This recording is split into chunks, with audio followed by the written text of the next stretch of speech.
श्याम राधे श्याम जय जय राधे श्याम। श्री गणेशाय नमः। श्री सीतारामाभ्यां नमः। श्री हनुमते नमः। श्री उमापते नमः। श्री गुरुवे नमः। सब संतन की जय जय।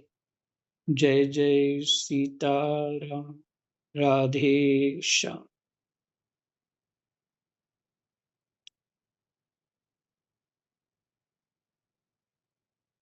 श्री मद भगवत गीता जी अध्याय 14,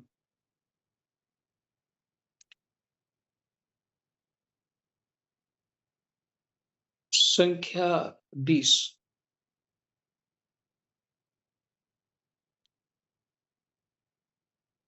भगवान से प्रार्थना करते हैं, कृष्णाय वासुदेवाय हरये परमात्मने प्रणतः क्लेशनाशाय गोविंदाय नमो नमः। महाराज जी आवाज नहीं आ रही। अच्छा जी,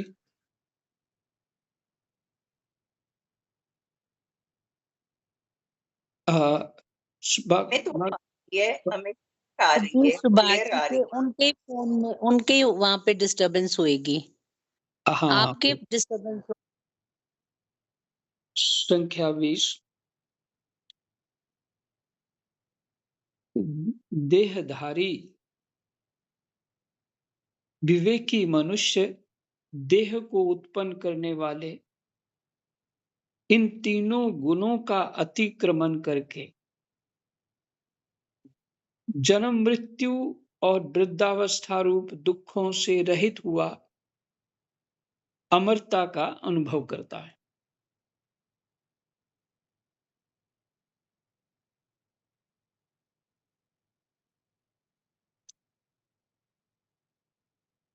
देहधारी मैंने शरीरधारी, जैसे हम लोग हैं। उसमें विवेकी मनुष्य जो हो, और ये विवेक शास्त्र अध्ययन के बिना नहीं प्राप्त हो सकता। बिनु सत्संग विवेक न होई, राम कृपा बिनु सुलभ न सो। सत्संग जो है भगवान की कृपा से होता है। वो सुलभ जो होता है भगवान की कृपा से। तो देहधारी विवेकी मनुष्य देह को उत्पन्न करने वाले इन तीनों गुणों का अतिक्रमण करके, तीन गुण कौन है? सत्व रज तम, जो कल आपने सुना।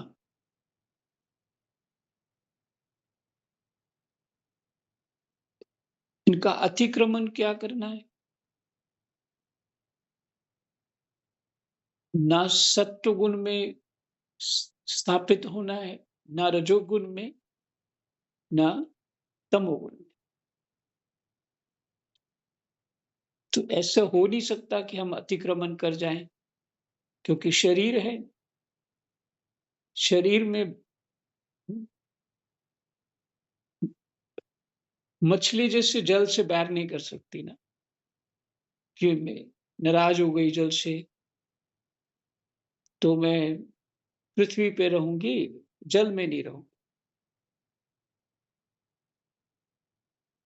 ऐसे ही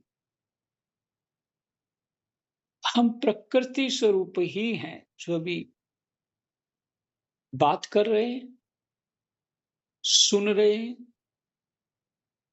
अनुभव कर रहे हैं। ये सब प्रकृति में हो रहा है।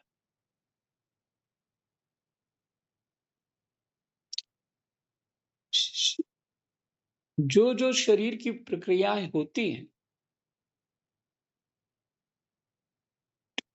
देह देह धारण होता है, उसकी जो प्रक्रियाएं होती हैं, अनुभूतियां होती हैं, एक्शन होते हैं, जो भी कुछ भी होता है, वो तीनों गुणों से होता है।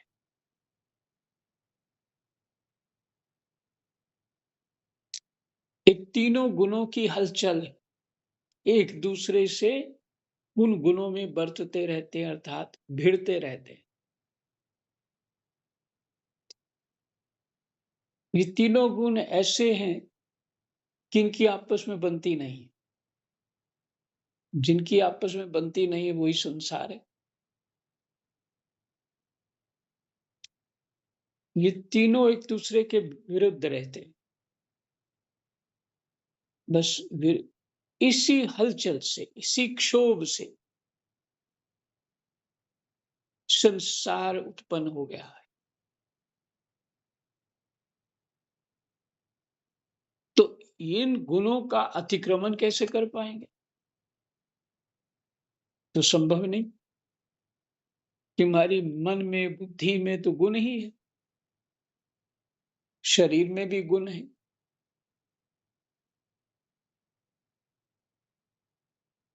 तो वही उपाय है। तमोगुण से रजोगुण की ओर बढ़ना है। सेवा इत्यादि जान करके रजोगुण में, जो रजोगुण जब बढ़ जाए तो फिर उसको सेवा इत्यादि में लगाना है। तमोगुण तो आलसी है, आलस छोड़ के क्रिया करनी है, रजोगुण बढ़ना है, बढ़ने दो और फिर उसको सेवा में लगा। जब सेवा में लगेगा तो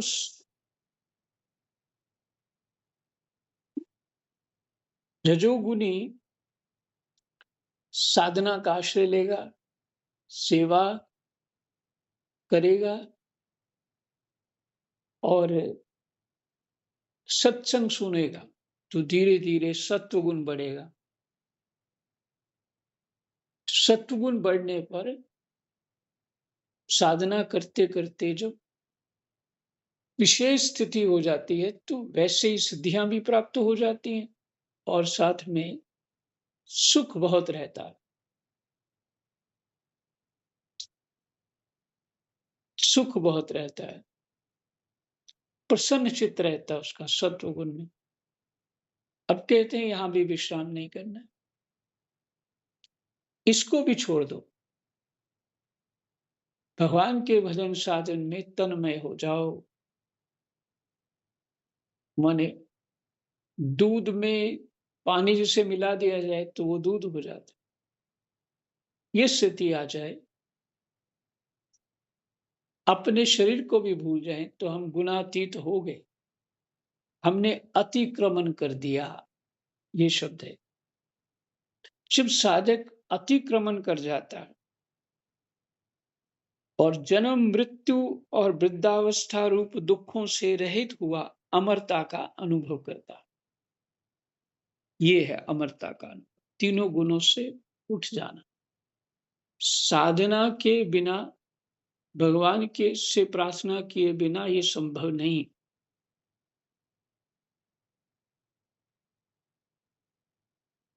ऐसे जो रात को एक वो कथा थी, इससे वृंदावन में मैंने और भी देखे। हमारे ही उधर मोहल्ले में थे, उनको हाँ परमहंस बोलते थे। सर्दी गर्मी में एक ही जगह बैठे रहते थे। शरीर बहुत सुदृढ़ था, कुछ भी खा लेते। कोई सड़ा हुआ नाली में फेंक जाते तो उससे उठा के खा लेते थे।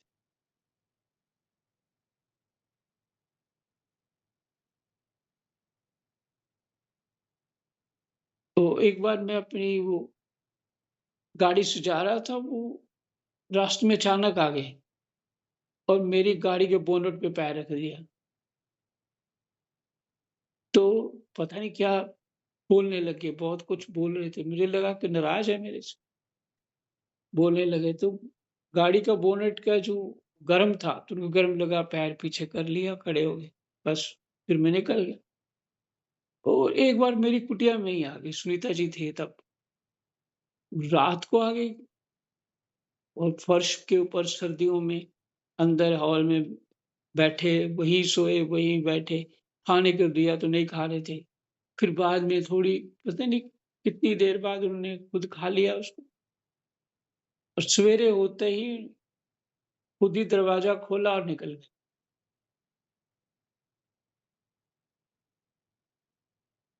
हुँ।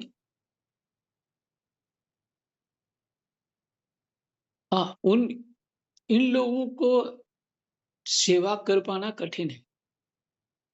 क्या सेवा करें? उनकी बात समझ नहीं आ रही है। वो हमको कुछ कहना भी चाहें तो वो समझ नहीं आएगी।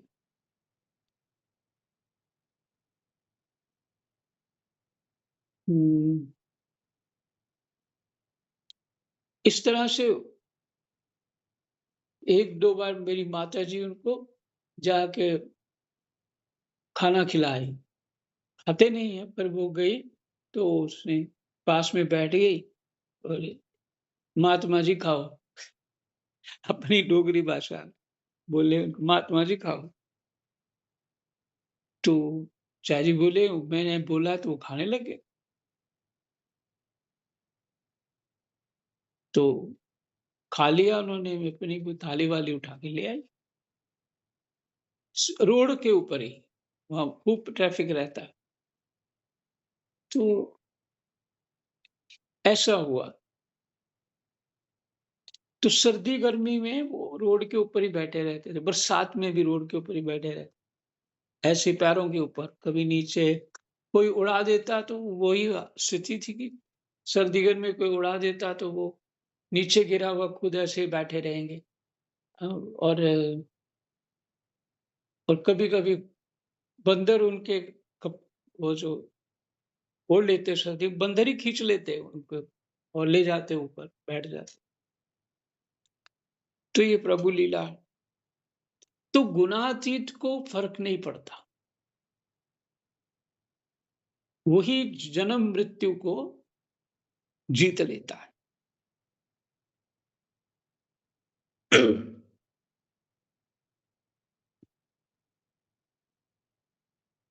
तो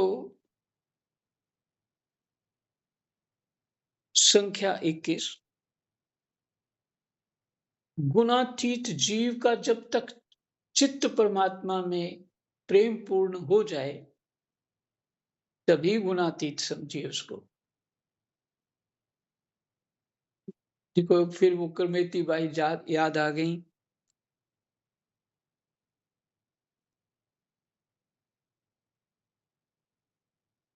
तो आपने करमेती बाई की कथा सुनी ही है सभी ने, लगभग सभी ने सुनी होगी। विवाह हो रहा है और दुल्हन को वो बेदी पे बुला रहे हैं जहाँ पे लावा फेरे करते हैं उनके, है ना?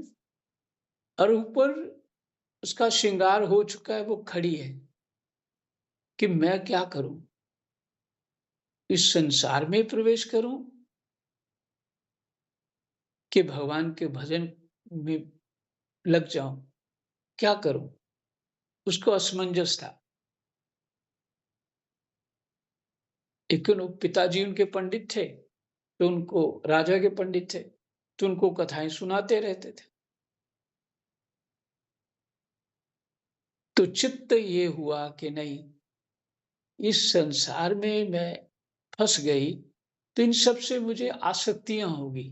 पहले मुझे धर्म याद आएगा, मेरा कर्तव्य है, धर्म है, फिर उसी में फंस जाऊंगी और यही लोग मेरे चित्त में रहेंगे। ये उस समय की बात है जो करमेती बाई अपने अपने घर में ऊपर वाले कमरों में थी। तो तब की बात है, बाबा ऐसे सुनाते हैं। तो करमेती बाई ने विचार किया नहीं, यही मौका है। तो क्या किया उसने? बारात वहां घर में आई हुई है और पंडित जी बैठे हैं, पूरा परिवार नीचे इंतजार कर रहा है। उसने अंदर से कुंडी लगाई और पीछे कहीं से खिड़की से निकल के बाहर चली गई और भागने लग गई उन्हीं कपड़ों में। कहाँ जाना है? वृंदावन जाना है। और फिर वो अपने आप को बचाने के लिए एक स्थिति ऐसी बन जाती है बात लंबी हो जाएगी, इसलिए स्थिति ऐसी बन जाती है, राजा के घोड़े ढूंढ रहे हैं उनको, सैनिक जो हैं, तो वहां मरा हुआ एक ऊंट उसको भाग्यवश मिल जाता है, जिसमें बहुत बदबू होती है। ऊंट का इंजर पिंजर बहुत बड़ा, तो छुपने की कोई जगह नहीं है। वो घोड़े वाले जो पीछा कर रहे हैं, तो उसने देखा कि मैं इसके भीतर ही घुस जाती हूँ, और उसमें बदबू इतनी आ रही कि सांस भी नहीं ले सकता। इतनी बदबू, आप विचार कर सकते हैं सड़े हुए ऊंट पे क्या होगा वहां। तो बाबा इससे सुनाते थे, इस संसार की बदबू से, ये तो दिन रात हम दुख भोगते रहते हैं, ये संसार की बदबू है। भय भी है, दुख भी है, ममता भी है, हृदय में कलेश भी है, और फिर भी कोई ना कोई बातों से हमें नोचता ही रहता। तो ये स्थिति, तो जो है संसार की, ये अधिक बदबू है। तो करमेती बाई जी बाबा ये सुनाते थे। करमेती बाई कहती है कि संसार की बदबू से ये बदबू अच्छी है, कि थोड़ी देर के लिए सहन कर लूंगी, मुंह पे कपड़ा वपड़ा बांध के उसके जो ऊंट मरा हुआ उसके अंदर घुस गई। उसका पिंजर, शरीर बड़ा होता है, अंदर घुस गई। राजा के सैनिक ढूंढ डांड के आ गए पीछे, फिर चले गए। फिर निकली, फिर वृंदावन पहुंची, और फिर उसके बाद सारे अपने गहने कपड़े दे दिए, वहां से दो धोती ली और चली गई वृंदावन। वृंदावन उस समय केवल जंगल था, लोग लकड़ी वकड़ी लेने जाया करते थे। तो वहां पे ही शरीर पे मिट्टी लगा के, जमुना जी के किनारे की मिट्टी लगा के बैठी रहती थी, रात को पेड़ के ऊपर बैठ के सो जाती थी। देखिए लगन कैसी है, कुछ सोचा ही नहीं, सोना कहाँ है, खाना कहाँ है, मेरे शरीर का क्या होगा। तो ऐसे लोग तो गुनातीत हो सकते हैं ना।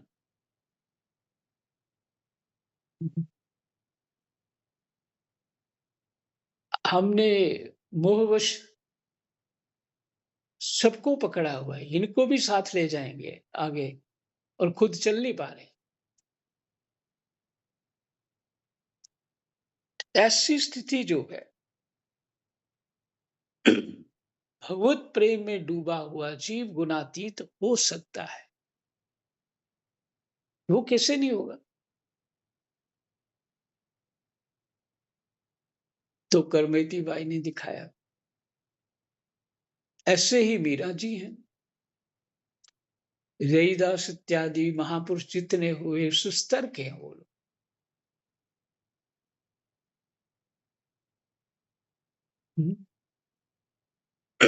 तो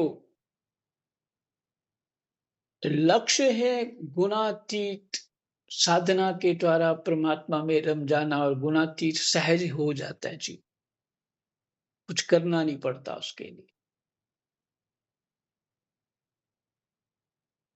जहां त्रुटि होती है, भगवान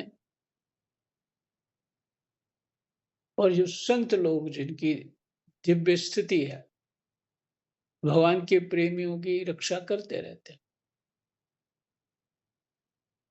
जहां पहुंचना, जो करना, वो कर लेते हैं, क्योंकि वो उस स्थिति में सर्वव्यापक हो चुके हैं। तो गुणातीत होना ये लक्ष्य है, और शरीर के कलेशों को देखते रहे तो फिर शरीर में फंसे रहेंगे। होने दो जो होता है, भगवान जी जाने इसको ठीक करना है, कैसे करना है। हमसे जितनी साधना करानी है वो करा लेंगे। स्वामी रामकृष्ण परमहंस, उनको गले का कैंसर था।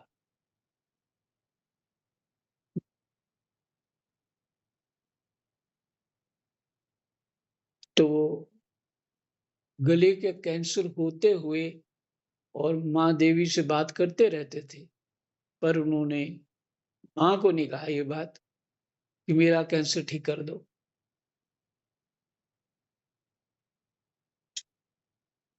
तो भगवान जानते हैं हमारे लिए कौन सी चीज ठीक है। कैंसर में, जो गले कैंसर में कितना तकलीफ होती है, बुखार चढ़ा ही रहता है, दर्द होता ही रहता है। और गले में तो पूरे सिर में दर्द होता होगा, नस नस में भीतर में दर्द होता होगा। लेकिन यही परमात्मा में उस स्थिति में भी रमे रहना, तो अपने दर्द इत्यादि को भूल जाता है जी। कोई कष्ट आता है तो उसकी शक्ति भी सहन करने की परमात्मा ही देते हैं, ये तो सब जानते ही।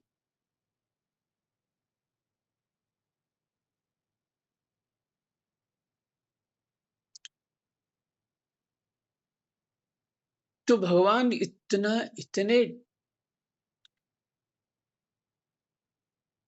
इतने करुणा से, प्यार से हमारी रक्षा करते हैं हर स्थिति में। तो उनसे ही प्रेम नहीं हो पा रहा।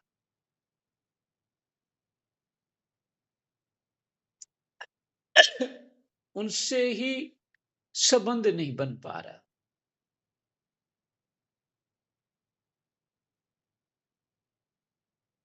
उनके ही भजन में, उनकी स्मृति में हमें देरी क्यों हो रही?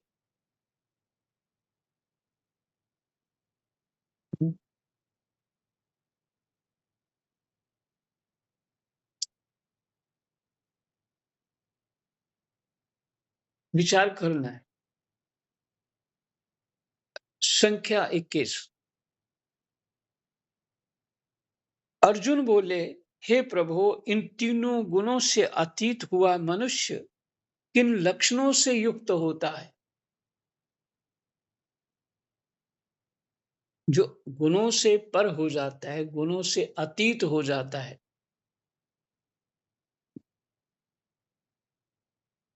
उसके लक्षण क्या है? उसके आचरण कैसे होते हैं? और इन तीनों गुणों का अतिक्रमण कैसे किया जा सकता है? यही प्रश्न तो हम चाहते हैं। अब भगवान जी उत्तर देंगे। इसका अतिक्रमण कैसे किया जाए? आप देखिए भगवान जी क्या कहते हैं। मेरे को जो समझ आ रहा था, मैं आप लोगों को सुनाया जा रहा था। अब उस बात की पुष्टि होगी। भगवान क्या कहते हैं? मेरे को समझ आने में कितनी, क्या स्थिति है, मुझे भी पता लग जाएगा। तो कहते हैं, श्री भगवान उवाच, श्री भगवान बोले, हे पांडव, प्रकाश और प्रवृत्ति तथा मोह, ये सभी अच्छी तरह से प्रवृत्त हो जाएं, तो भी गुणातीत मनुष्य इनसे द्वेष नहीं करता। बहुत ही बड़ी प्रकाश, यहां ज्ञान ही मान लीजिए। प्रवृत्ति मेरे संसार में लगा हुआ कर्मों में, लेकिन प्रवृत्ति का अर्थ ये शास्त्रीय प्रवृत्ति, मानसिक मन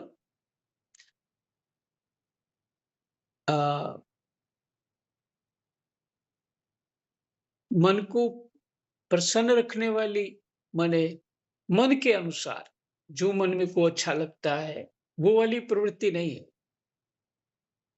ये शास्त्रीय प्रवृत्ति, जो प्रवृत्ति मार्ग की बात है।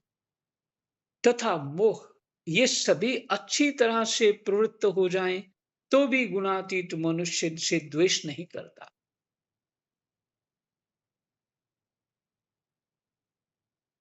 और ये सभी निवृत्त हो जाएं तो इनकी इच्छा नहीं करता।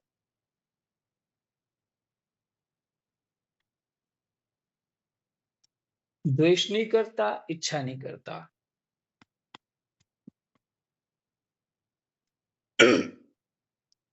जो उदासीन की तरह स्थित है और जो गुणों के द्वारा विचलित नहीं किया जा सकता, तथा गुण ही गुणों में वर्त रहे हैं, इस भाव से जो अपने स्वरूप में ही स्थित रहता है और स्वयं कोई भी चेष्टा नहीं करता।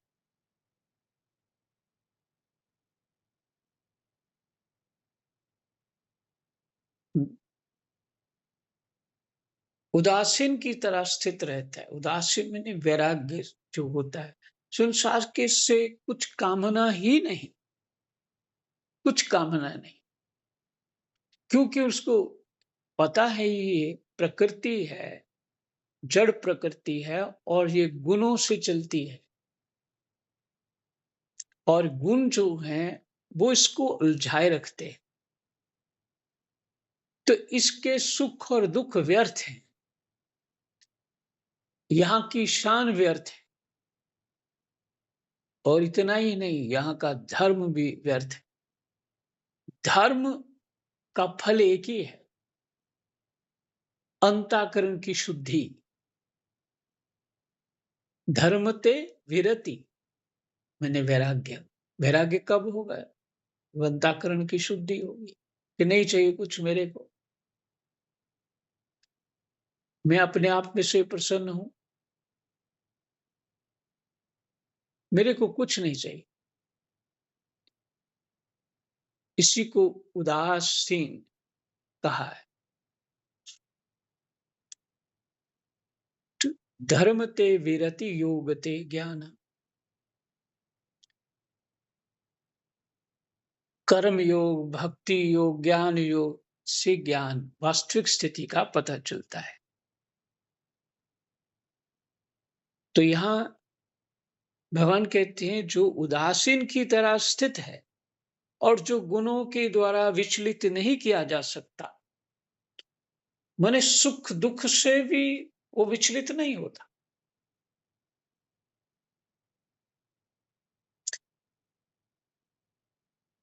तथा गुण ही गुणों में बरत रहे।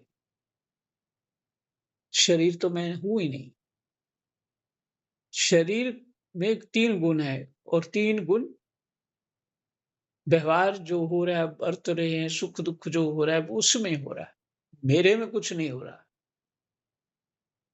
इस भाव से जो अपने स्वरूप में ही स्थित रहता है और स्वयं कोई भी चेष्टा नहीं करता, जिसकी ऐसी दृढ़ स्थिति हो गई है और कुछ नहीं करता, बैठा रहता है, खड़ा रहता है, कुछ भी ऐसे अपने चित्त से कुछ नहीं करता,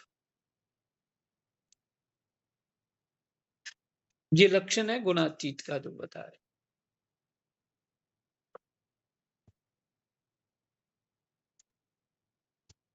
जो धीर मनुष्य, संख्या 24 और 25, जो धीर मनुष्य दुख सुख में सम, वही हो पाएगा ना सम,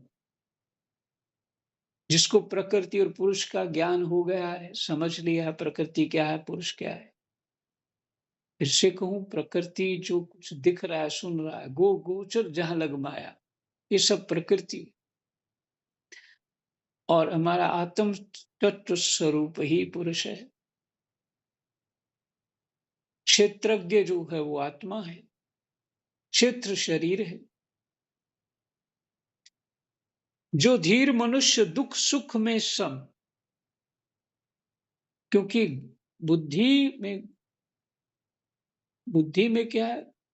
गुणों की प्रवृत्ति है, गुण प्रवेश किए हुए, इसलिए मेरे लिए ये अनुकूल है, तो वैसा काम हो जाए तो कहता है बड़ा सुख हो गया, मजा आ गया, मेरे बहुत सुख हो गया। और ये मेरे लिए अच्छा नहीं है, तो ये बड़ा दुख हो गया। और बुद्धि ने इसी में फंसाए रखना हमको। और दूसरा, ये न्याय है, ये अन्याय है। ये बहुत बड़ी बीमारी है जिसे फंसे रहते हैं। देखो जी कितना अन्याय हो गया, लोग ठीक रास्ते नहीं चल रहे हैं, कितना अन्याय हो, बार बार उसी के चिंतन, अखबार पढ़ना है उसी का चिंतन, न्यूज सुननी है उसी का चिंतन, न्याय अन्याय का, तो कहां फंस रहे हैं? वहीं पे। लेकिन जो पीछे श्लोक पढ़ा है ना, स्थिति क्या होनी चाहिए गुना, ये तो हमारी स्थिति है, पर गुणातीत की बात कर रहे हैं।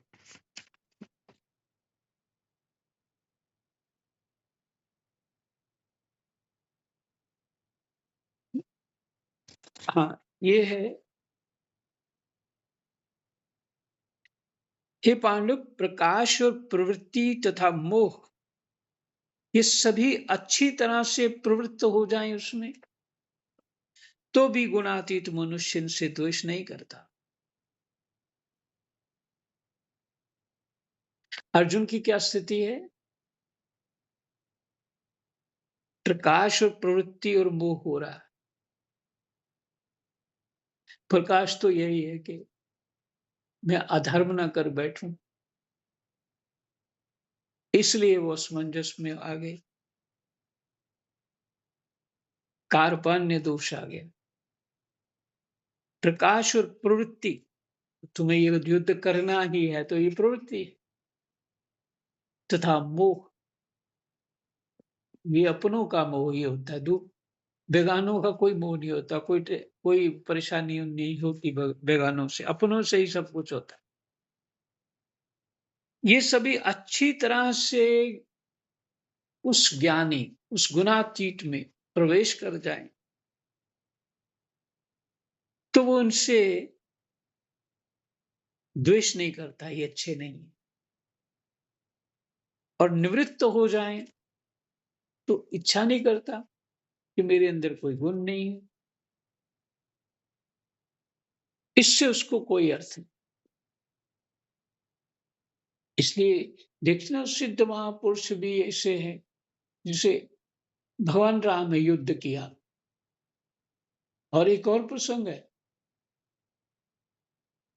एक बार खांडव पृष्ठ को अर्जुन और भगवान कृष्ण ने अपने वानों से जला दिया, और कोई जीव जंतु बाहर निकलता उससे तुरंत अपने वानों से मार देते, वहीं मार देते, वो भी जल जाता। अपने शरीर बचाने के लिए वो भागते। अब ऐसी कथा को कौन समझ पाएगा? तो वहां तो बड़े निर्दयी लग रहे हैं भगवान।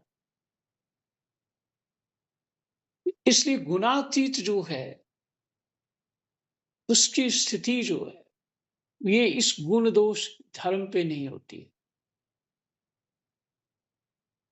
इसलिए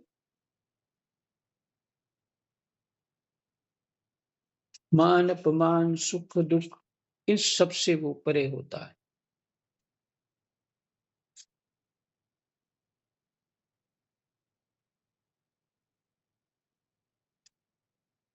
जो धीर मनुष्य सुख दुख में सम तथा अपने स्वरूप में स्थित रहता है, जो मिट्टी के ढेले, पत्थर और सोने में सम रहता है, उसको सोने का क्या महत्व हो कि ये गोल्ड है, इसे बहुत कीमती चीज, उसको कोई महत्व नहीं। रविदास जी ने दिखा दिया था, पारस लेके आ गए भगवान उनके पास, तो रविदास जी ने कहा नहीं, मेरे कोई काम का नहीं, जब काम का होगा ले लूंगा, यहाँ से छप्पर में टांग दो, यहाँ पे फंसा दो, यहाँ पे छुपा के रख दो।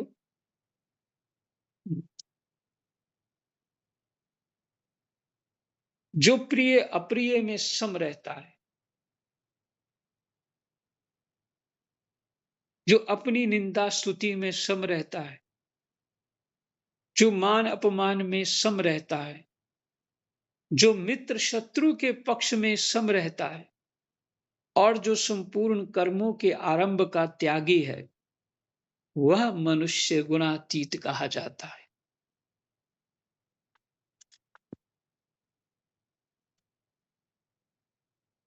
और संख्या 26, और जो मनुष्य अव्यभिचारी भक्ति योग के द्वारा मेरा सेवन करता है, वह इन गुणों का अतिक्रमण करके ब्रह्म प्राप्ति का पात्र हो जाता है। जय जय सीताराम, राधे सत्य। यही मुख्य बात, ये श्लोक 26वां क्या इसी पे जोर दे रहा था मैं। जो मनुष्य अव्यभिचारी भक्ति योग के द्वारा मेरा सेवन करता है, वह इन गुणों का अतिक्रमण करके ब्रह्म प्राप्ति का पात्र हो जाता है। स्वामी जी कहते हैं भक्ति से साधक जो भी चाहता है उसकी प्राप्ति हो जाती है। जो साधक मुख्य रूप से ब्रह्म की प्राप्ति अर्थात मुक्ति तत्व ज्ञान चाहता है, उसे भक्ति ब्रह्म की प्राप्ति हो जाती है।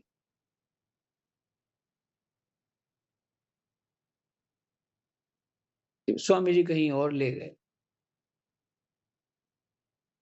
अर्थात भगवान का भजन करते करते जीव गुणातीत हो जाता है। गुणातीत होकर के सिर्फ परमात्मा ही परमात्मा रह जाते हैं, उसके लिए यही है ब्रह्म की प्राप्ति। जय जय सीताराम, राधे श्याम। कृष्णाय वासुदेवाय हरे परमात्मने प्रणतः क्लेशनाशाय गोविन्दाय नमः।